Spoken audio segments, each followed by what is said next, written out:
Assalamualaikum warahmatullahi wabarakatuh. Bismillah, alhamdulillah, wassalatu wassalamu ala rasulillah wa ala alihi wa sahbihi wa mawalah. La hawla wa la quwata illa billah, amma ba'du.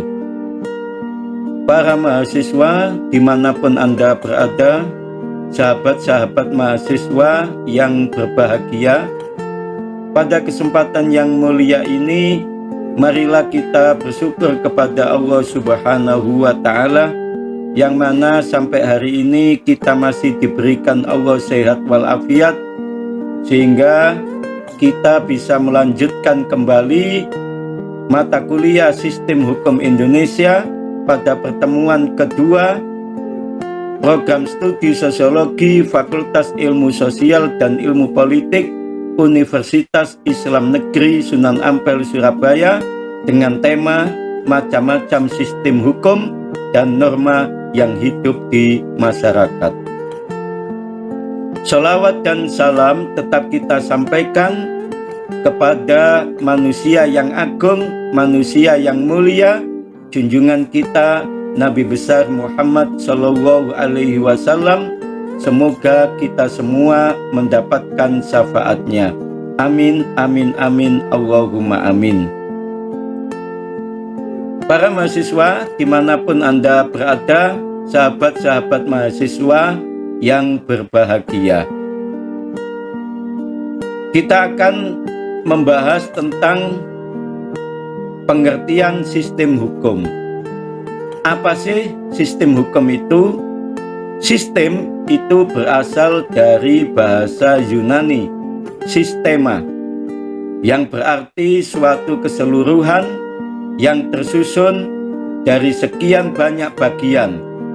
Sistem merupakan suatu kebulatan yang memiliki unsur-unsur dan peran yang saling berkaitan dan saling mempengaruhi. Masing-masing bagian atau unsur-unsur harus dilihat dalam kaitannya dengan bagian-bagian atau unsur-unsur lain dan dengan keseluruhannya seperti mozaik atau leg puzzle. Anak-anakku sekalian, sistem merupakan pengorganisasian dari bagian-bagian yang saling berhubungan dan saling menggantungkan diri satu dari yang lain dan membentuk satu kesatuan. Suatu sistem adalah suatu perangkat komponen yang berkaitan secara terpadu dan dikoordinasikan sedemikian rupa untuk mencapai tujuan yang telah ditentukan. Sahabat-sahabat mahasiswa, adapun ciri-ciri sistem itu ada 7, yaitu yang pertama, terikat pada waktu dan tempat. Yang kedua, kontinu. Yang ketiga, berkesinambungan. Yang keempat, otonom. Yang kelima, terdapat pembagian di dalamnya. Yang keenam, tidak menghendaki adanya konflik antara unsur-unsur atau bagian-bagian. Dan yang ketujuh, sebagai pelengkap dan memiliki konsep yang fundamental. Para mahasiswa, akhirnya kita bisa menyimpulkan bahwa yang dimaksud pengertian sistem hukum itu adalah satu, suatu keseluruhan yang terdiri atas bagian-bagian atau unsur-unsur yang saling menentukan, saling mempengaruhi, dan tidak boleh saling bertentangan, harus konsisten untuk mencapai suatu tujuan tertentu. Secara sederhana, sistem hukum adalah susunan hukum yang teratur. Sistem hukum terdiri dari suatu keseluruhan kompleks unsur-unsur, yaitu peraturan, putusan, pengadilan, lembaga, atau organisasi, dan lain, dan nilai-nilai. Yang ketiga, sistem hukum itu bersifat kontinu, berkesinambungan, dan otonom.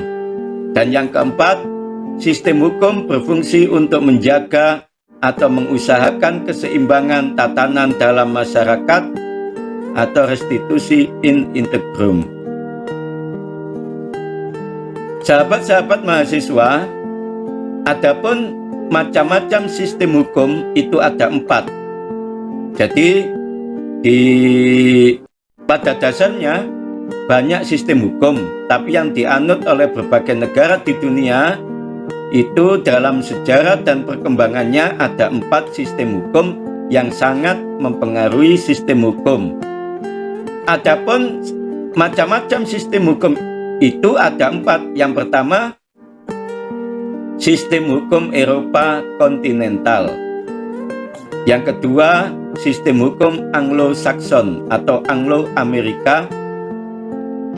Dan yang ketiga, sistem hukum adat. Yang keempat, sistem hukum Islam. Macam-macam sistem hukum kita jelaskan satu persatu. Yang pertama, sistem hukum Eropa kontinental, di mana sistem hukum kontinental itu berkembang di negara-negara Eropa daratan dan sebagian disebut dengan istilah civil law.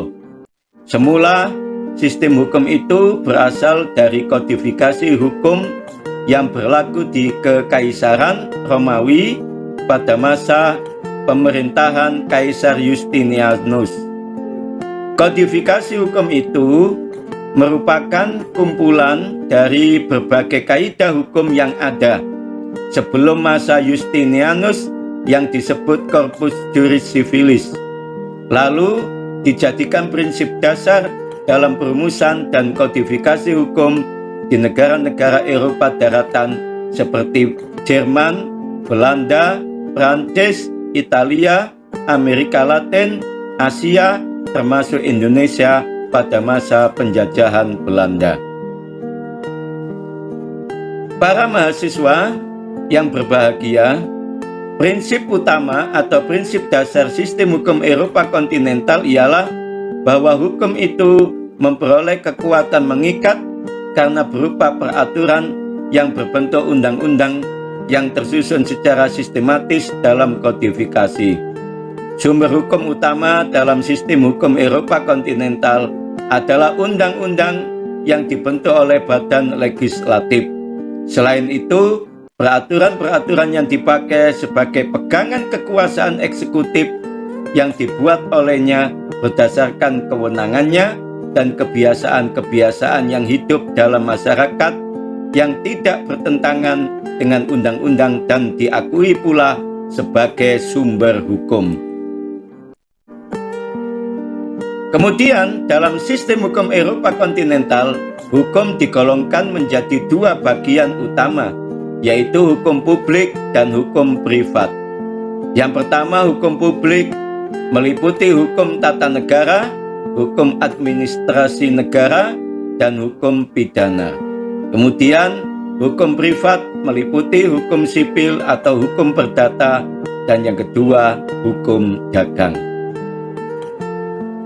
Sahabat-sahabat mahasiswa dimanapun Anda berada,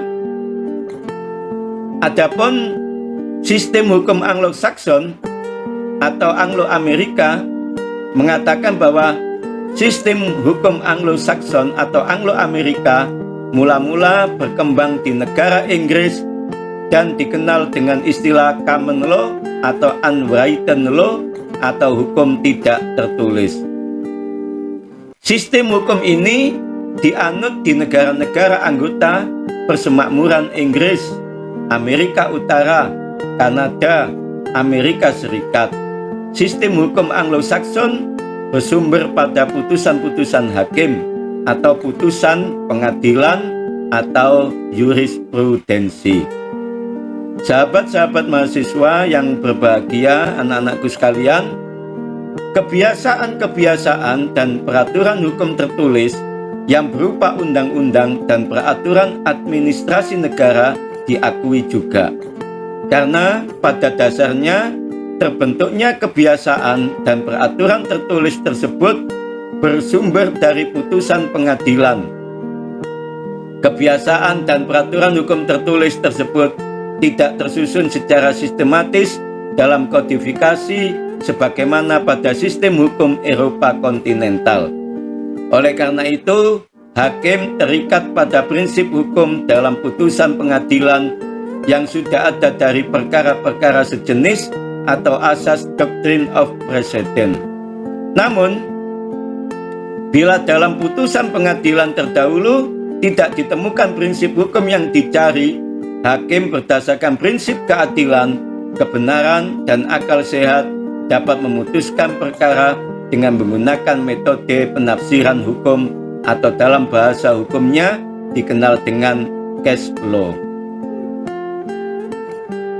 Anak-anakku sekalian, dalam pembagian hukumnya, sistem hukum Anglo-Saxon ini juga membagi hukum menjadi dua golongan, yaitu hukum publik dan hukum privat. Hukum privat menurut sistem hukum ini lebih ditujukan kepada kaidah hukum tentang hak milik, hukum tentang orang, hukum perjanjian, dan hukum tentang perbuatan melawan hukum. Anak-anakku sekalian yang berbahagia, selanjutnya yang ketiga adalah sistem hukum adat. Sistem hukum adat umumnya bersumber dari peraturan-peraturan hukum tidak tertulis yang tumbuh dan berkembang serta dipertahankan berdasarkan kesadaran hukum masyarakatnya. Sistem hukum adat terdapat dan berkembang di lingkungan kehidupan sosial di Indonesia, Cina, India, Jepang, dan negara lain. Di Indonesia, asal mula istilah hukum adat adalah dari istilah adat trek yang dikemukakan oleh Senok Urgronye.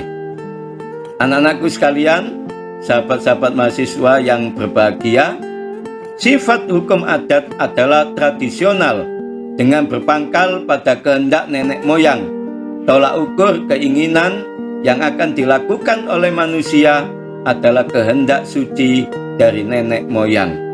Hukum adat berubah-ubah karena pengaruh kejadian dan keadaan sosial yang silih berganti.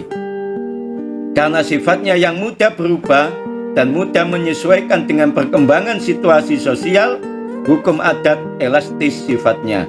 Karena sumbernya tidak tertulis, hukum adat tidak kaku dan mudah menyesuaikan diri. Anak-anakku sekalian, sistem hukum adat di Indonesia itu dibagi dalam 3 kelompok, yaitu hukum adat mengenai tata negara, yaitu tatanan yang mengatur susunan dan ketertiban dalam persekutuan-persekutuan hukum, serta susunan dan lingkungan kerja, alat-alat perlengkapan, jabatan-jabatan dan pejabatnya. Yang kedua, hukum adat mengenai warga atau hukum warga terdiri dari hukum pertalian sanak atau kekerabatan, hukum tanah, hukum perhutangan, dan yang keempat, hukum adat mengenai delik atau hukum pidana. Yang berperan dalam menjalankan sistem hukum adat adalah pemuka adat atau pemangku adat, karena ia adalah pemimpin yang disegani oleh masyarakat. Yang keempat, kita mengenal sistem hukum Islam.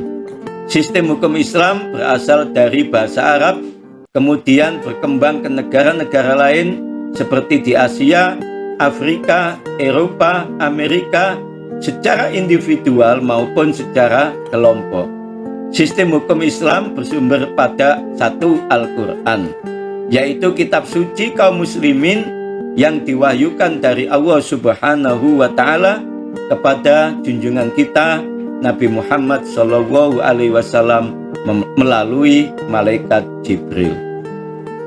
Anak-anakku sekalian yang berbahagia, yang kedua, sunnah Nabi, yaitu cara hidup dari Nabi Muhammad atau cerita tentang Nabi Muhammad. Yang ketiga, ijma, yaitu kesepakatan para ulama besar tentang suatu hal dalam cara hidup. Dan yang keempat, qiyas, ialah analogi dalam mencari sebanyak mungkin persamaan antara dua kejadian. Yang keempat, sistem hukum Islam. Sistem hukum Islam dalam hukum fikih terdiri dari dua bidang hukum. Yang pertama, hukum rohaniyah atau ibadah, ialah cara-cara menjalankan upacara tentang kebaktian terhadap Allah Subhanahu wa Ta'ala. Contoh, sholat, puasa, zakat, dan menunaikan ibadah haji.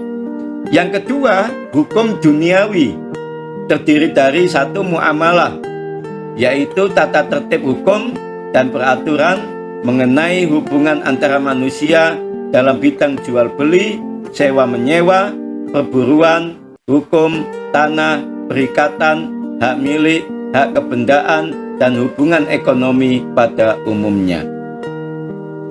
Yang kedua, nikah, yaitu perkawinan dalam arti membentuk sebuah keluarga yang terdiri dari syarat-syarat dan rukun-rukunnya, hak dan kewajiban, dasar-dasar perkawinan monogami, dan akibat-akibat hukum perkawinan.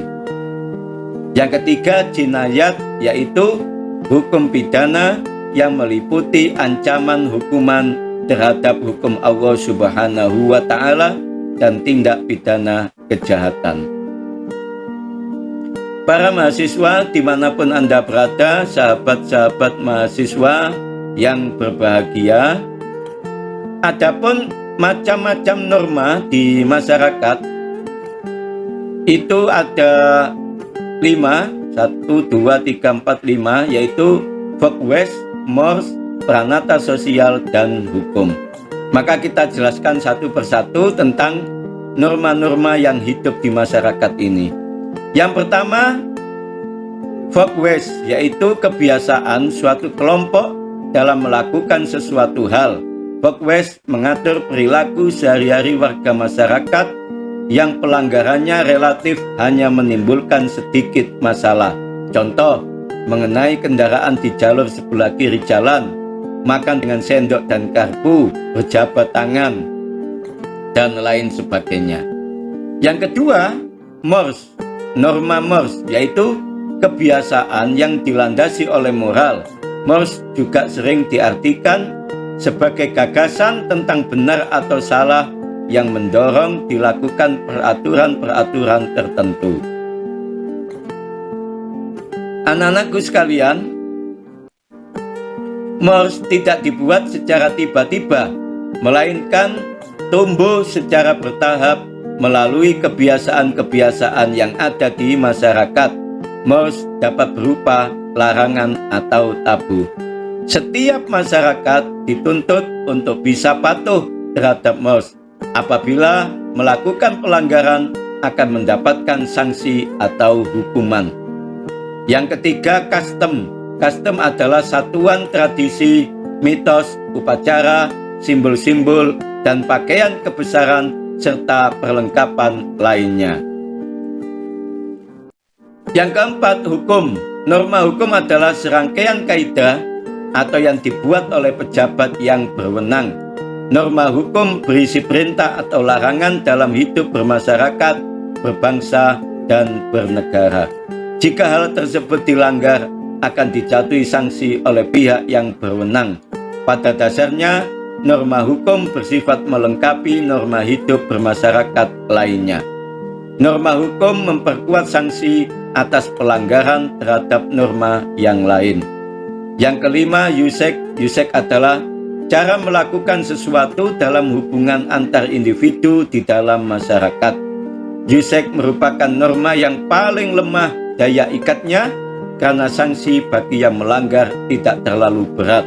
Misalnya, cara orang menyatakan kepuasannya sesudah makan. Umumnya orang diharapkan tidak bersendawa, namun ada juga orang yang bersendawa sesudah makan. Jika hal itu terjadi, ia akan mendapat teguran dari orang di sekitarnya dengan pandangan yang merendahkan. Anak-anakku sekalian, para mahasiswa yang berbahagia, kemudian apa saja macam-macam norma di masyarakat itu? Ada 5. Yang pertama, norma agama, yaitu norma norma agama yaitu ketentuan-ketentuan hidup bermasyarakat yang bersumber pada ajaran agama tertentu. Dalam norma agama tidak ada ancaman sanksi nyata dalam kehidupan di dunia, sehingga saya ulangi, dalam norma agama tidak ada ancaman sanksi nyata dalam kehidupan di dunia, sehingga hanya orang beriman yang percaya bahwa pelanggar norma akan dihukum di akhirat dan yang mematuhi norma agama akan mendapatkan pahala. Yang kedua, norma kesusilaan. Norma kesusilaan adalah petunjuk yang berasal dari akhlak atau hati nurani sendiri tentang apa yang baik dan apa yang buruk, yang datang dari hati sanubari manusia itu sendiri. Sahabat-sahabat mahasiswa, para mahasiswa yang berbahagia, yang ketiga, norma kesopanan. Norma kesopanan adalah petunjuk hidup yang mengajarkan agar seseorang bersikap sopan terhadap orang lain sebagai anggota masyarakat. Yang keempat, norma kebiasaan. Norma kebiasaan adalah kumpulan petunjuk hidup tentang perilaku yang diulang-ulang dalam bentuk yang sama sehingga menjadi kebiasaan di masyarakat. Yang terakhir, yang kelima, anak-anakku sekalian, adalah norma hukum, yaitu himpunan petunjuk hidup atau peraturan yang dibuat oleh pemerintah. Norma itu mengatur, melarang, serta memaksa orang untuk berperilaku sesuai yang diterapkan oleh hukum atau undang-undang. Norma hukum berfungsi untuk menertibkan dan menstabilkan kehidupan sosial dan sistem kontrol sosial. Alhamdulillah, demikianlah mata kuliah. Alhamdulillah, demikianlah mata kuliah Sistem Hukum Indonesia pada pertemuan yang kedua, yang mana kita membahas tentang macam-macam sistem hukum dan norma yang hidup di masyarakat. Sehingga dengan tema ini diharapkan Anda selaku mahasiswa bisa mengetahui apa macam-macam sistem hukum dan apa saja norma yang hidup di masyarakat. Anak-anakku sekalian, para mahasiswa yang berbahagia, semoga pertemuan yang kedua mata kuliah Sistem Hukum Indonesia Program Studi Sosiologi FISIP UIN Sunan Ampel Surabaya ini bermanfaat dan barokah. Amin Allahumma amin. Wallahul muwafiq ila aqwamit thoriq. Assalamualaikum warahmatullahi wabarakatuh.